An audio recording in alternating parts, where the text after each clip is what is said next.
welcome back to Rolling Solo. My name is Adam Smith, and I hope you're as excited as I am to be revisiting Nemesis here on the channel for the second time. In my original showcase for Nemesis, which happened about 6 months ago or so, we went through a playthrough using the cooperative or solo playable Untold Stories campaign, and I am very happy to see that in the upcoming Nemesis Kickstarter, which is just around the corner now, that they will be offering those exclusive items that were unable to be found in retail when Nemesis originally hit retail, now available during this upcoming Kickstarter for those people that want to pick those up. It's another way to enjoy the game, and I highly recommend it. So if you haven't checked out that showcase which I put together, definitely check the link in the top right hand corner. It will send you to that playthrough. But the focus of this video is to set up for the regular game of Nemesis while I control two different characters. So without further ado, let's do what the title states in the video. Let's set this game up as quick as possible and get right into the action. So the first step is already complete because we have the game board on the side we are going to play, and we're going to use the alternate side of the game board. It's double-sided.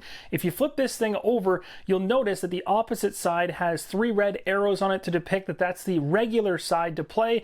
This is a more difficult side to play on, as there are 2 different color corridors depicted by the red ring right there and the blue one right there. You'll notice by rooms, like this one right here, there's a red mark. You'll notice by other rooms, there's a blue mark. So different corridors are tied to different areas of this ship. And being that we're playing on the alternate side of the game board, it's going to be the more complex or difficult side to play Nemesis on. Second step is to shuffle all the room tiles that are denoted with a number 2 on the back, and we're going to place them randomly without looking at them in all the locations that have the number 2 on them. Here is all 5 of the number 2 tiles in place, and you'll also note that you will have some leftover tiles that won't be used, and again, this will ensure that in future plays things are going to be changing on you. Step number 3 is very similar to step number 2. In this one though, you're focusing on all the number 1 tiles inside the box, shuffling them up and then placing them on each of the number 1 locations on the board. However, the one thing to do prior to actually selecting tiles from the top of this deck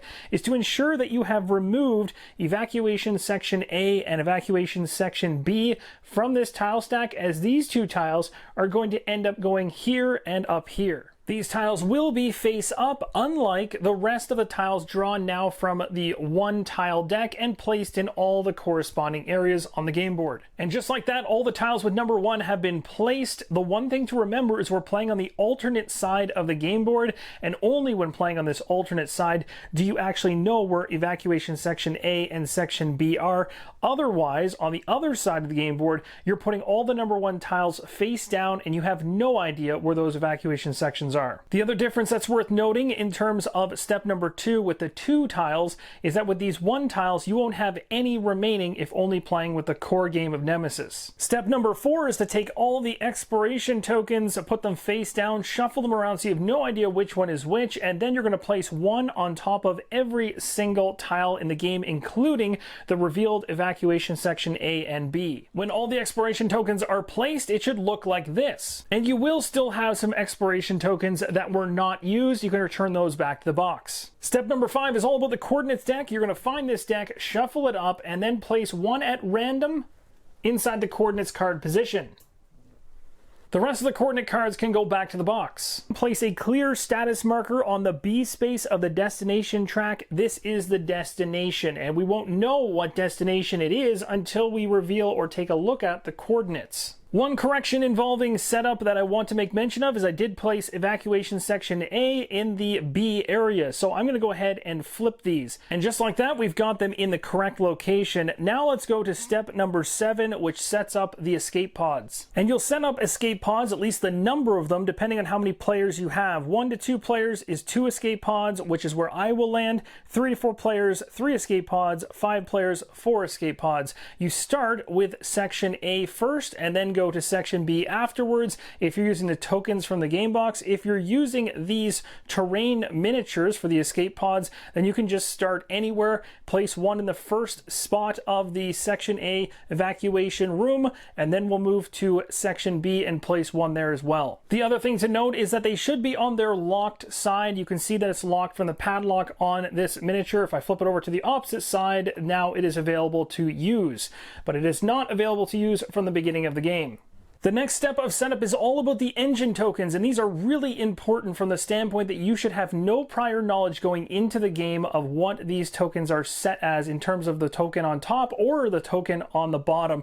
So be sure to place these face down on the table, shuffle them around a bunch of times if you happen to know what's on the opposite side, and then stack them together. So engine number 1 should have a stacked pile like so, same with number 2, and same with number 3. The reason you shouldn't know anything about these is that there are statuses for each of the engines under each of these tokens. One essentially has the engine damaged or malfunctioning, and the other has it working. Next, you're going to go ahead and place those tokens in their stacks in their respective slots on the board for each engine, and each of those locations are numbered. When you're done, the engine rooms should look like this. Step number 9 is all about the intruder board. Set this up within easy reach and place 5 egg tokens on it, or if you have the terrain pack, 5 eggs from that. With the 5 egg miniatures in place, and now we're going to go ahead and grab 3 random weakness cards from the weakness deck. Here are the intruder weakness cards. I'm going to take 3 at random and place them at the bottom of the intruder board. These cards are all in place now, and you'll also notice that in each of these spaces underneath, they relate to a particular action or thing happening during gameplay,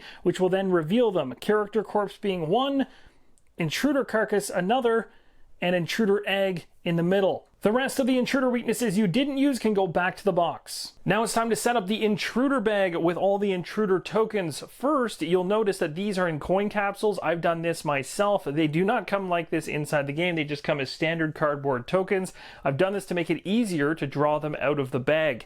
First thing we're going to do here is talk about each of the different types. We have larva tokens here. We have creeper tokens here. Adult, breeder, queen, there's only one of those, and then 1 blank token.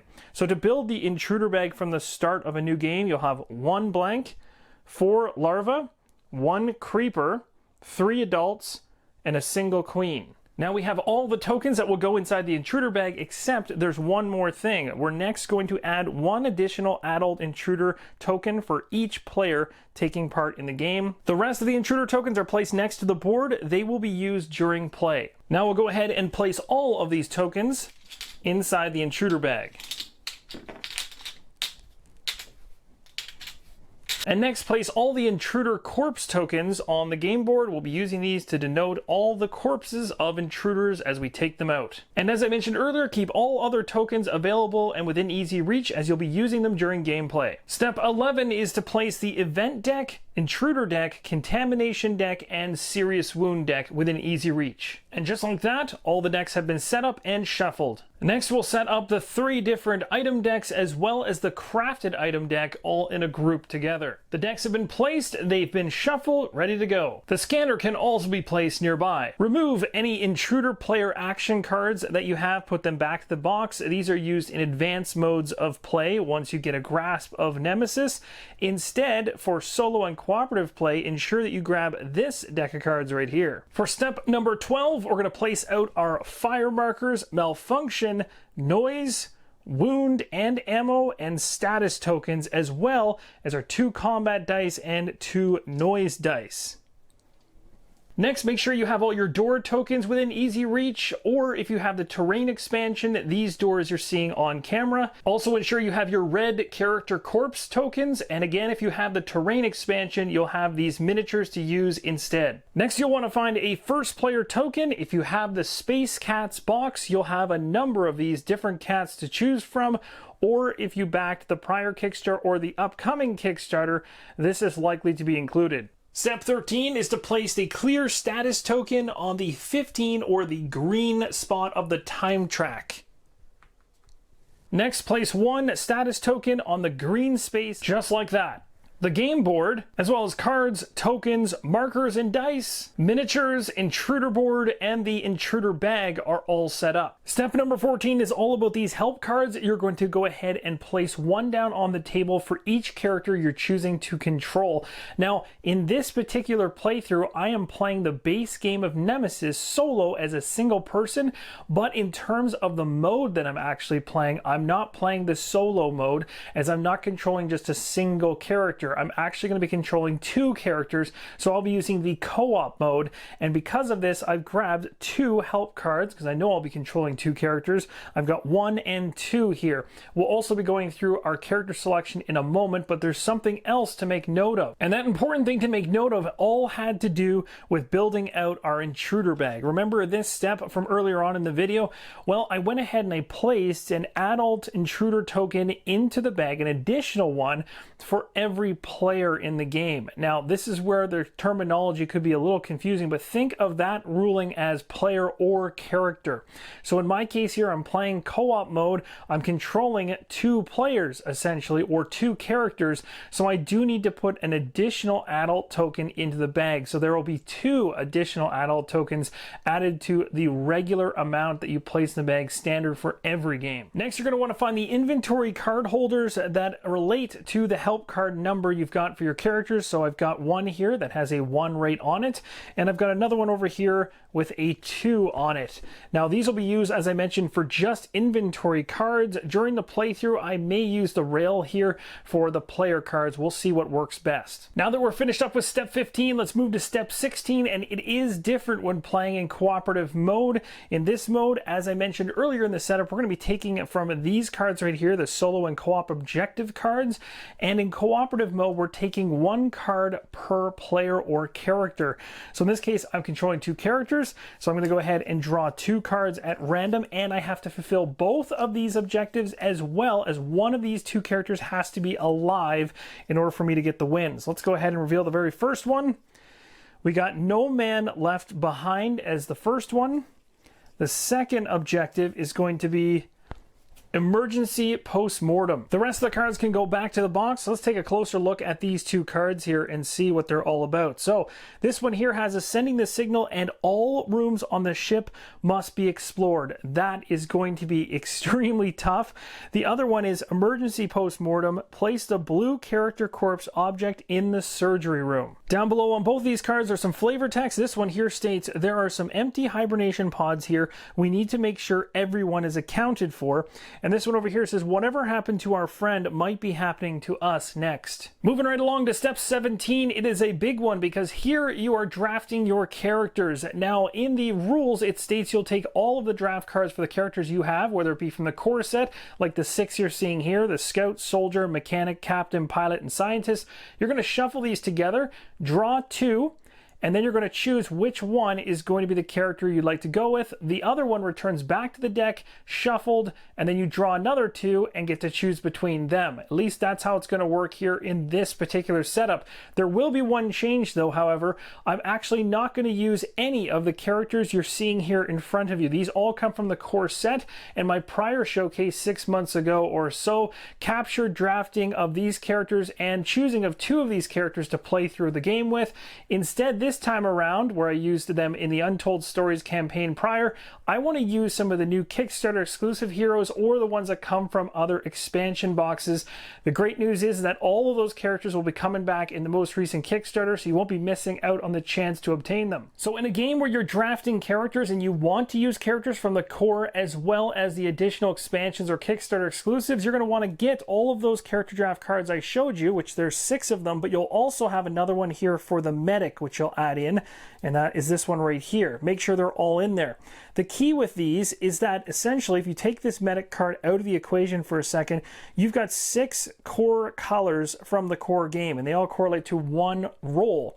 However, if you have the additional characters from other expansions, then you're going to have an additional character of each color type. So how that works will be when we go ahead and pull from this draft deck, if I happen to pull, let's say, the bottom 2 here, and it happens to be pick captain or pick pilot, I not only have the option to pick the captain or the pilot, I have the option to pick the captain or the CEO from the additional characters, as that character is also blue, or I can choose to pick the pilot, or I can choose to go with the android who's green. So it gives you a lot more options when you get around to drafting. However, I already mentioned to you guys, I'm definitely choosing the new character in every case. So we'll pretty much be ignoring the actual titles on these cards and going strictly for the color. So the first two cards off the top of the deck are Pick Medic. That's pretty nice. That's an exclusive one. And Pick Soldier.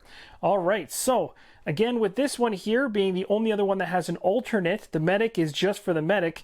The Pick Soldier, it gives me the option to pick the convict from the new characters as well, which is actually pretty tempting. So really it comes down to, do I want to be the medic for player number one or have the convict? And I'm slightly leaning towards the medic, because just having a medic with us I think is going to be very helpful when playing cooperatively. So I think I'll go with that. So I'll take the medic.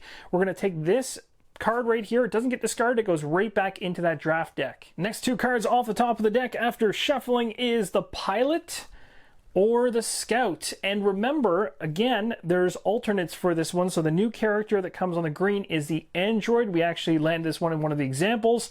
Pick scout. The alternate is the bounty hunter. That's really tempting because the bounty hunter is pretty cool. The bounty hunter actually has a dog. So that could be really interesting in tandem with the medic. We could have a medic who can help us, plus have the bounty hunter, and then have the dog. That's a pretty solid team. I think I'm going to go with that. So we'll go ahead and choose to take the bounty hunter because we got this violet card right here. So here are our two characters all set up. The first one we chose went into the first position. It's the medic. And then over here in the second position, we have the bounty hunter. Continuing on with step 18, we need to find the miniatures for each of the characters we've selected. Very easy to do. Just look at the character board. It will show you the miniature and also ensure you have the matching base as well. We'll place them right here to start. They'll likely be on the ship within no time. We'll do the exact same thing for the bounty hunter. Grab the miniature representing him and the companion. Now let's go ahead and grab the medic's action cards. They look like this. We're going to want to go ahead and give them a good shuffle and place them on the left-hand side of the character board where it states Action Cards Deck. Next, we'll do the exact same thing for the bounty hunter. We'll find all cards relating to him and his companion. And in the same manner, place these cards to the left of the character board in the Action Cards Deck slot. Next, find the starting item weapon card for each of your characters. It's pretty easy to note this, as on the back side it even mentions starting item, and in this case medic. Flipping it over to the opposite side, you'll see it even mentions weapon right on the card. So we have a needle gun here, ammo 2, of which we'll put some ammo on in a second, the red markers. The weapon makes intruder retreat instead of dealing injuries, can only be reloaded with chemicals. We'll place that in the right hand slot for the medic and also give the 2 ammo tokens for use. The bounty hunter's starting weapon is an energy rifle. Rifle 247 has 5 ammo, and you can see in the top right hand corner it's also considered a heavy weapon by that hand symbol grabbing a handle. The same symbols, both of them, one also mentioning it can only be used in attacks, is exactly the same as what the medic had on her weapon. Go ahead and place the rifle 247 in the right hand slot, and we're going to place 5 ammo tokens on it. Next, you're going to want to find the 2 quest items that relate to the characters you are controlling. In this case, the medic has combat drugs, and if she goes ahead and activates this item in the emergency room, she's going to be able to flip this quest over, a successful quest that will then give her a character-specific benefit. And down below, she's got a surgery kit she can potentially gain access to, as long as she can discard a med kit to activate this item. So she can turn a regular med kit into a full-on surgery kit. The bounty hunter now has his 2 quests set up. One is Aggro Overdrive. It states to activate this item in a surgery room to complete the quest. The other one is a Seek mode. Discard tools to activate this item. Step 19 is to give the first player marker to the first player, and that is going to be the medic. Step 20 is to find the blue character corpse token and place one of them in the hibernatorium. If you happen to have the terrain expansion, then you'll also have these corpse miniatures you can use instead. And that's going to wrap up the setup for Nemesis, the main game in cooperative mode. I am playing two-handed solo. This is going to be quite the adventure here as we try to survive and complete our two major objectives we went over earlier. For those of you that were part of the original Nemesis Kickstarter like I was and have already been playing this game and enjoying it, this playthrough should hopefully revive your excitement for the upcoming content in Lockdown for Nemesis. For those of you that only picked the game up in retail and were dying to get your hands on some of those original exclusives from the first Kickstarter, you're going to have your chance on May 28th, which is pretty exciting. That'll certainly give you a chance to go ahead and pick up the things that you're after, and I really hope that this video series helps you get an understanding as to how the main game operates. Again, you can also check out my showcase for the Untold Stories to get an idea as to how that particular campaign works, which will also be available in the Kickstarter. The only thing you won't see on the channel is the semi-cooperative version of Nemesis. And this was my 2019 most thematic game of the year in a solo capacity. So thanks everyone for watching this setup video. Really hope you're excited for the upcoming playthrough, and I'll see you in the next episode. As always, keep on rolling solo.